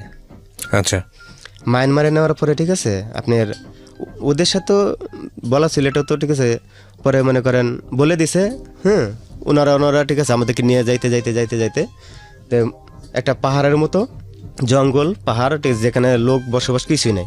বলতেছে ঠিক আছে তোমরা এখানে নামো, আমাদের নৌকা একটু সমস্যা হয়েছে ঠিক আছে পরে উঠো। তো বেডিংপত্র বলছে ঠিক আছে জিনিসপাতি তেমন একটা নিবা না, যার কান ব্যাগ। ওখানে যাওয়ার পরে ঠিক আছে তোমাদেরকে যদি কোনো সহযোগিতা লাগে ঠিক আছে আমি হেল্প করব। পরে আমাদেরকে ওখানে নামাই দেওয়ার পরে ঠিক আছে এই যে নৌকাটা ওখান থেকে ঠিক আছে উধাও হয়, আর আমরা ঠিক আছে মনে করেন খুঁজে পাই না।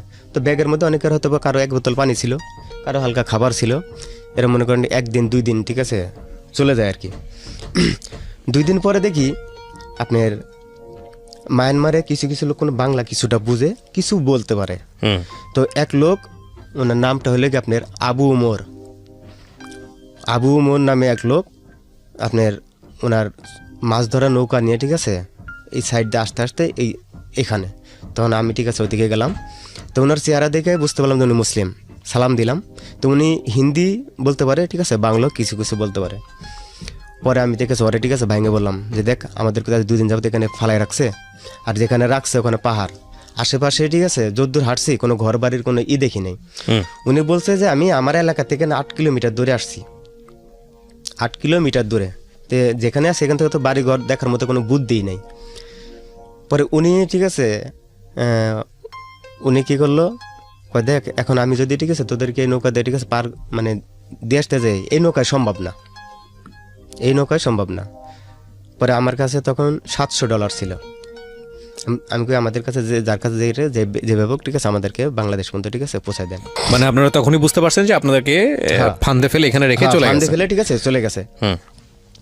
আমরা প্ল্যান করতেছি যে বাসায় যাওয়ার বাইকনারে ঠিক আছে ধর্ম, ওখান থেকে যখন এই বিপদে পড়ছি তখন ভাবতেছি ঠিক আছে ওর বাইকনারে ধর্ম। পরে মনে করেন ঠিক আছে আমরা ওখানে ঠিক আছে ওনারে বললাম, পরে উনি একটা নৌকা ঠিক করে দিল। আসলে যারে ঠিক করে দিচ্ছে ওরাও অনেক ডেঞ্জার। মনে করেন নৌকা ওঠার পর যার কাছে যা ছিল মনে করেন সব নিয়ে নিছে, হ্যাঁ সবই নিয়ে নিছে।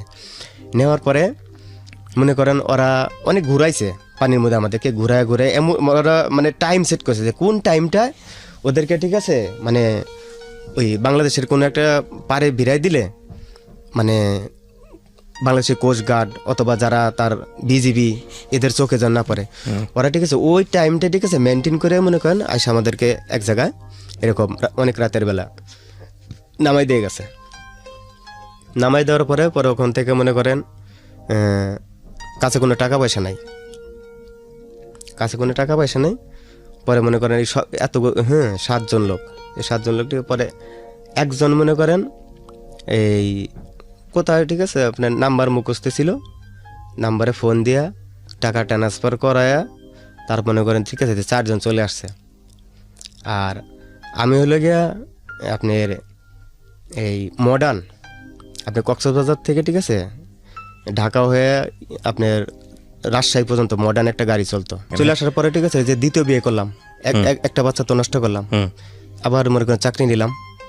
চাকরি নেওয়ার পরে ঠিক আছে কাজ করতে ঠিক আছে টাকাটা তুলতে পারলেন না। ওই বাসায় আসার পরে মনে করেন ওদেরকে তো আর পাই নাই। আমাদেরকে যখন ঠিক আছে ওরা এখান থেকে মানে যখনই আমাদেরকে চিটাগাঙ্গের দিকে ঠিক আছে রওনা হয়েছি, ওরা মনে করে এখান থেকে বাসা টাসা সব ক্লোজ করে ঠিক আছে চলে গেছে। ওরা তো জানে যে আমরা তো এদেরকে ধরবে ধোকা আমাদেরকে, দিতেছি, হ্যাঁ। ধোকা দিতেছি, ওরা কোনো ফেরত আসলে তো আমাদেরকে খুঁজবে। আইসে দেখি ঠিক আছে বাসায় লোক নেই, বাইরে বললাম ঠিক আছে ওনারা কই, বললো ঠিক আছে যে ওরা চলে গেছে। পরে বললাম এমন এমন ঘটনা, ঘটনা এটা কি আমরা কি করবো, যাক ওখান থেকে গেলো। পরে মনে করেন চাকরি নিলাম, চাকরির এক পর্যায়ে ঠিক আছে আবারও কনসেপ্ট করলো বাচ্চা। কিন্তু তখন আমার মাথার মধ্যে ঠিক আছে অনেক মানে টেনশন চলে আসলো, যতগুলো টাকা নষ্ট করলাম, কি করবো এতগুলো টাকা আমি কিভাবে জোগাড় করবো? এখন যদি ঠিক আছে বাচ্চা নেই তাহলে ওর চাকরিটা বন্ধ হয়ে যাবে। চাকরিটা যখন বন্ধ হয়ে যাবে তখন ঠিক আছে আমার তো একা সংসার চালানোর সমস্যা, বাপ মারে চালানোর সমস্যা।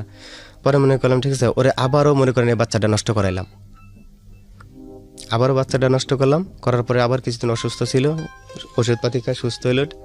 এরপরে মনে ওর সাথে একটা ঝগড়া সৃষ্টি হওয়া শুরু করলো, তুমি আমার 2টা সন্তান নষ্ট করছো, তুমি মানুষ না, অনেক রকম গালাগালি। এক পর্যায়ে মনে করেন ঠিক আছে ও চলে যায়, চলে যাওয়া নিজে ডিভোর্স দেয় আমারে, নিজে ডিভোর্স দেয়। ডিভোর্স দেওয়ার পরে তখন আমি ওই এলাকার থেকে অন্য এলাকা চলে যাই। অন্য এলাকায় চলে যাওয়ার পরে ঠিক আছে আবার চাকরি করতে থাকি। চাকরি করতে করতে অন্য আরেকটা মেয়ের সাথে আমার সম্পর্ক হয়ে যায় আর কি। সম্পর্ক হওয়ার পরে মনে করেন 4 মাসের মাথায় আবার আরেকটা বিয়ে করি। এটা আমার 3 নাম্বার বিয়ে। আচ্ছা, এটা আমার 3 নাম্বার বিয়ে। ওই মেয়েটার সাথে 3 নাম্বার বিয়ে যখন করেছেন তখন বয়স কত আপনার? 3 নাম্বার যখন বয়স করছি বিয়ে করছি তখন আমার বয়স হলে 18 বছর। এর আগে আরো 2টো আছে। ফার্স্ট প্রথমটা বিয়েটা 14 বছর। চিন্তা করুন অবস্থা। ওকে, 3 নাম্বার বিয়ে, তারপর? পরে এরপরে বিয়ে করলাম। বিয়ে করার পরে এটা আমার বাড়ির থেকে জেনে যায় আচ্ছা, যে প্রথম যে বিয়ে করেছিলাম এটা তো জানতো, দ্বিতীয়টা জানে না, তৃতীয়টা ঠিক আছে জেনে গেছে। জেনে যাওয়ার পরে প্রথম যে ওয়াইফ উনি কোনো আমাকে ডিভোর্স দেয় নাই, ওই অবস্থা ও ওর মতো আমি আমার মতো। পরে ও জিনিসটা আমার কোনো ফ্রেন্ড সাইকেলের দ্বারা জানতে পারে, তো ও আমাদের বাড়িতে চলে যায়, যা বলে দেখেন আপনার ছেলে এই কাজ করছে। তো দেখ আমার বাবা, আমার এক চাচা, ওনারা একটা বুদ্ধি পরামর্শ করে আমাকে মিথ্যা কথা বলে বাড়িতে নিয়ে যায়। বাড়িতে নেওয়ার পরে আমাকে আটকায় ফেলে 3 নাম্বার বিয়েটা করার পরে। হ্যাঁ, আটকায় ঠিক আছে মানে কাজী ডাক দিয়ে ঠিক আছে আমাকে মনে করেন ওই মেয়েটারে ডিভোর্স দেওয়ায়।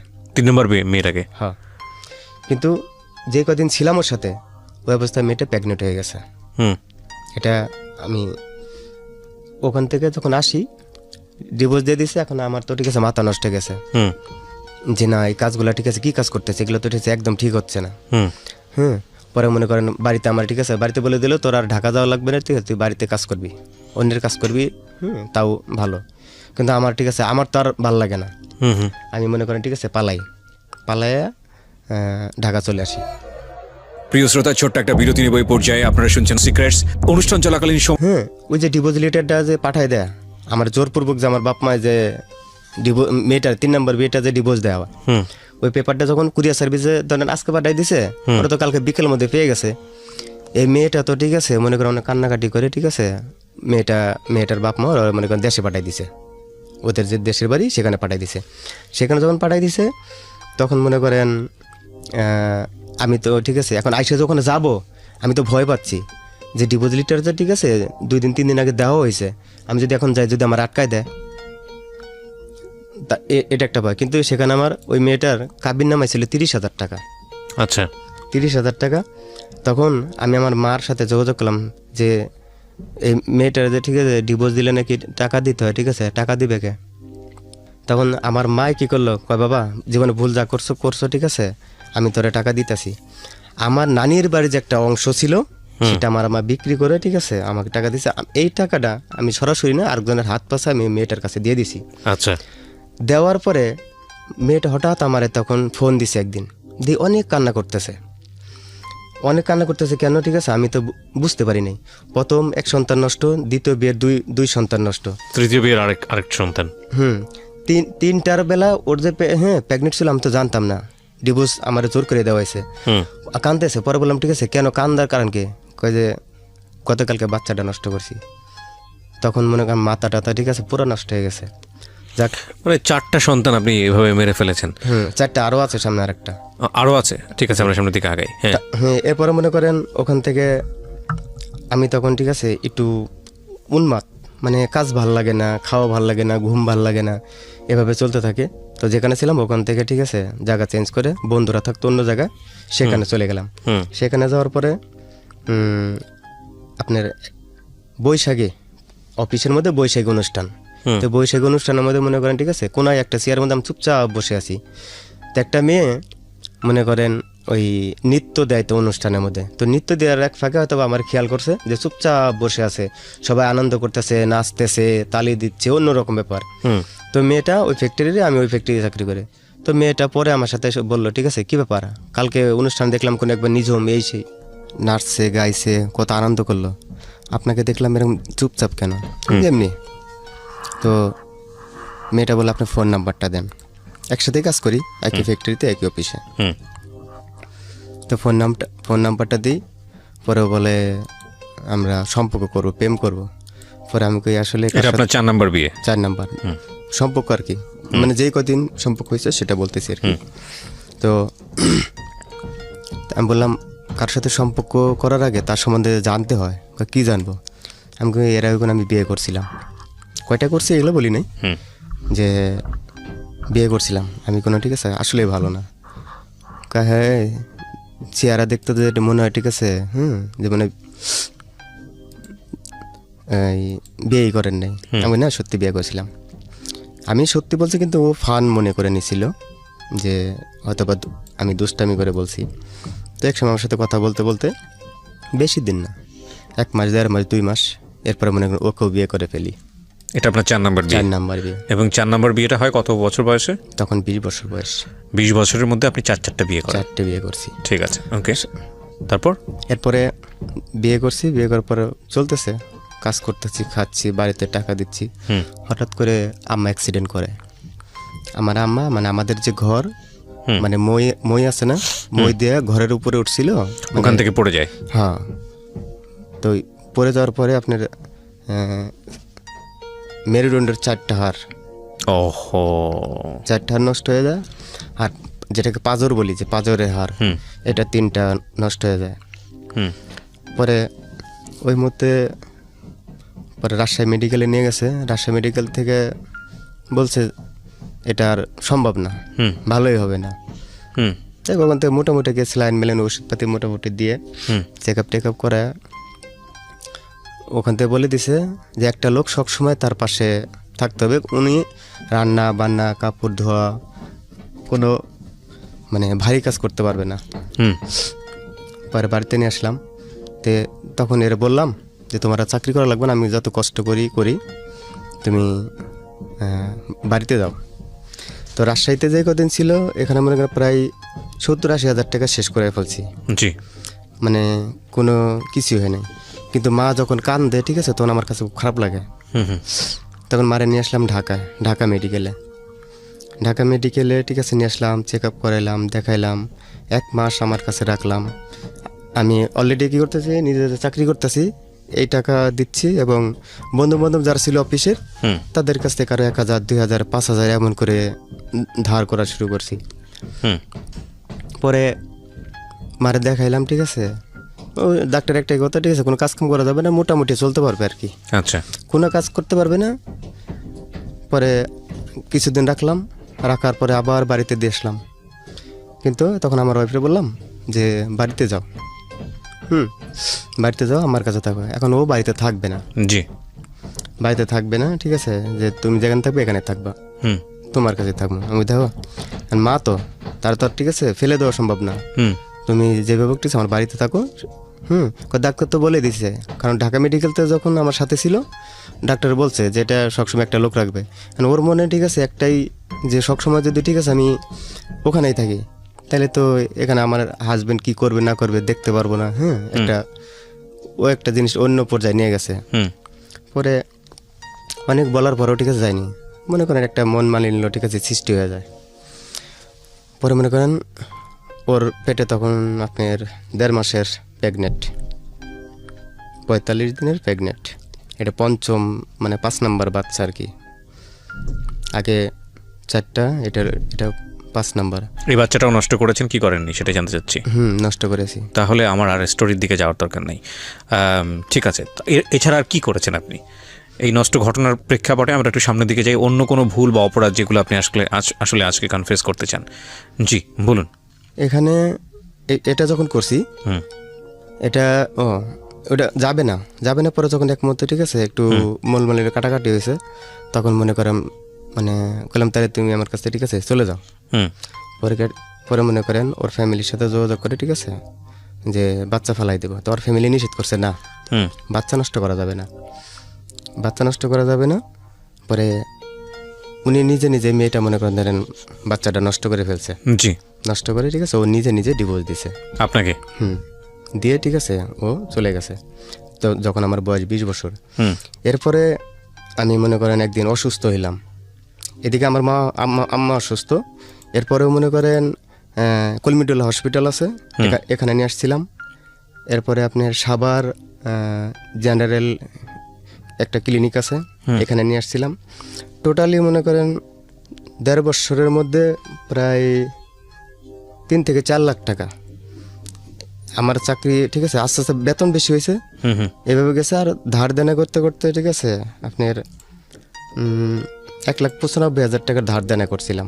আচ্ছা পরে মনে করেন চাকরির পাশাপাশি এখনও প্রতি মাসে মনে করেন বাড়িতে আমারে ওর ওষুধপাতি যা লাগে এগুলো বের করি, নিজে চলি। আর ওই রেঞ্জ যেগুলো আছে এগুলো আস্তে আস্তে মনে করেন 5,000 8,000 এভাবে দিতে আর কি। আর 95,000 টাকা ঋণ আছি, এটা ইনশাল্লাহ ঠিক আছে আর যতদিন লাগে এভাবে ঠিক আছে দিয়ে দিতে পারবো।